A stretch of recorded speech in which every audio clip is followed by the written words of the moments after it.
Promo Tamil viewers எல்லாருக்கும் வணக்கம். இப்போ பாண்டியன் ஸ்டோர் சீரியலில் இன்றைக்கி என்ன நடந்துச்சுன்னா, வீட்டுக்குள்ளே திருட வந்தானா நகையெல்லாம் வீட்டில் இருக்கிற பாதுகாப்பு இல்லை, எல்லா நகையும் அடமானம் வச்செல்லாம் பழனி ஐடியா கொடுக்குறாரு. அதை கேட்டோம் தங்கமேலுக்கு பயங்கர ஷாக் ஆகுது. ரொம்பவே பதட்டப்படுறாங்க. நகையை அடமானம் வைக்கிறதுக்கு என்ன ரூல்ஸ், என்ன பண்ணுவாங்கலாம் விசாரிப்பாங்க. அப்போ பழனி சொல்கிறார், ரூல்ஸ் எல்லாம் பெருசாக எதுவும் கிடையாதுமா, நம்ம கொடுக்குற நகை தங்கமா இல்லையான்றதை மட்டும் சுரண்டி பார்ப்பாங்க, தங்கமாக இருந்தால் எடுத்துக்க போகிறாங்கன்ற மாதிரி சொல்கிறாரு. அதை கேட்டோம் தங்கமேலுக்கு இன்னும் ஷாக் ஆகுது. ஏன்னா சுரண்டி பார்ப்பாங்களான்னு சொல்லி ஷாக் ஆகிறாங்க. அதை பார்த்து எல்லாருமே அதுக்கு எதுக்கு நீ இவ்வளோ அதிர்ச்சியாருன்னு கேட்பாங்க. டக்குன்னு மயில் சமாளிக்கிறாங்க. அது ஒன்றும் இல்லை, சொரன்னா தங்கம் குறையும் இல்லை, எங்கள் அம்மா அப்பா கஷ்டப்பட்டு சம்பாரிச்சு வாங்கின நகை, அதை ஏன் தேவலாம் வேஸ்ட் ஆக்கணும் அப்படின்ற மாதிரிலாம் சென்டிமெண்ட்டாக பேசுகிறாங்க. லாஸ்ட்டாக பாண்டியனும் நகையெல்லாம் அடமானம்லாம் வைக்க வேணாம், லாக்கரில் மட்டும் வச்சா போதும் சொல்கிறாரு. அப்போ கூட தங்கமேலுக்கு பயம் போக மாட்டுது. லாக்கரில் வைக்கும் போது நகையெல்லாம் சுரண்டி பார்ப்பாங்களான்ற மாதிரி டவுட்டு கேட்பாங்க. அதுக்கு ராஜி வந்து அப்பெல்லாம் பண்ண மாட்டாங்கன்னு சொல்லுவாங்க. அதுக்கப்புறம் தான் தங்கமேல் கொஞ்சம் நிம்மதியாக இருக்கும். கடைசியாக நடக்குதுன்னா, பாண்டியன் வந்து செந்திலும் மீனாவும் சென்னை போகிறதுக்கு சம்மதிக்கிறாரு. அவங்க மீனா தான் விசாரிப்பாங்க. மாமா நாங்கள் சென்னை போகிறதுக்கு என்ன முடிவு எடுத்திருக்கீங்கன்னு கேட்குறாங்க. அதுக்கு பாண்டியன் வந்து சரிம்மா போயிட்டு வாங்க, ஆனால் 2 நாளைக்குள்ளே திரும்ப வந்துடணும், ஏன்னா செந்தில் கடையில் நிறைய வேலை இருக்குது, அதனால் எங்கேயும் ஊர் சுத்தாமல் ஒழுங்காக திரும்ப வர வழியை பாருங்கன்னு சொல்கிறாரு. அதை கேட்டு மீனாவும் செந்தில் ரொம்ப சந்தோஷப்படுறாங்க. அதுக்கப்புறம் நடக்குதுன்னா, அடுத்த நாள் காலையில் கோமதி ராஜி நகையெல்லாம் பேங்க் லாக்கரில் வைக்கிறதுக்காக கிளம்புறாங்க. தங்கமயில அவங்க நகையெல்லாம் கொடுக்குறாங்க. இருந்தாலும் பயமும் பதட்டமும் குறையில, விட்டா திரும்ப கூட மயக்கப்பட்டு விழுவாங்க போல.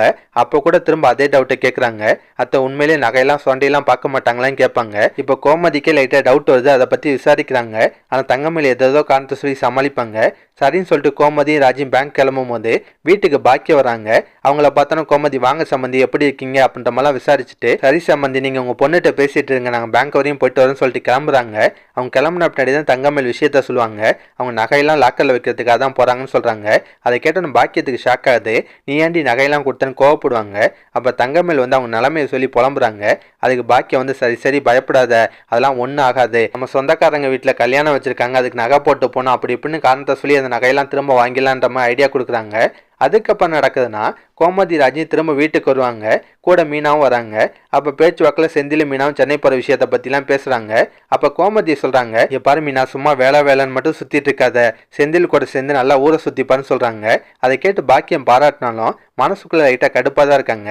தங்கமேலுக்கு அதே மாதிரி தான் இருக்குது. இந்த பக்கம் கடையில் நடக்குதுன்னா, பாண்டியன் செந்தில்கிட்ட மீனாக்கு தான் ட்ரைனிங் இருக்குது, ஆனால் நீ சென்னையில் சும்மா தானே இருப்ப, அதுக்கு பதில் நான் சொல்கிற வேலையெல்லாம் செய்யுன்னு சொல்லிட்டு சென்னையில் ஒருத்தட்ட காசு வாங்கினா அவர்கிட்ட போய் காசு வாங்கு, கோயம்பேடுல நமக்கு தெரிஞ்ச ஒருத்தர் கடை வச்சிருக்காரு, அவரை போய் பார்த்து பேசு, அது மட்டும் இல்லாமல் நம்ம சொந்தக்காரங்க 4-5 பேர் சென்னையில் கடை வச்சிருக்காங்க, அவங்களெல்லாம் பார்த்து அவங்க எப்படி வியாபாரம் பண்ணுறாங்கன்றது தெரிஞ்சுட்டு வா அப்படின்ற மாதிரிலாம் வேலை கொடுக்குறாரு. அதெல்லாம் கேட்டு செந்திலுக்கு லைட்டாக கடுப்பாக தான் இருக்குது. அதோட தான் இன்னைக்கு சீரியலில் முடிச்சிருந்தாங்க.